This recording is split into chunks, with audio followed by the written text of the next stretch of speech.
A bohužel chybička na poslední překážce znamenají 4 trestné body.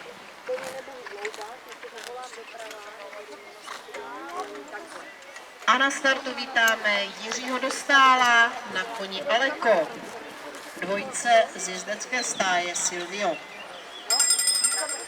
Připraví se Dominika Nevolová, Jirka Urbán a Radek Kondrčík.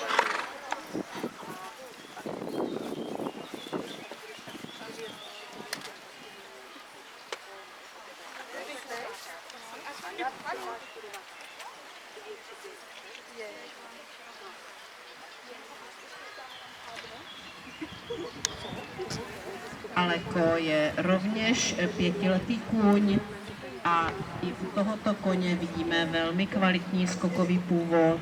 Je po hřebci All My Dreams a ze strany mámy je to Amon.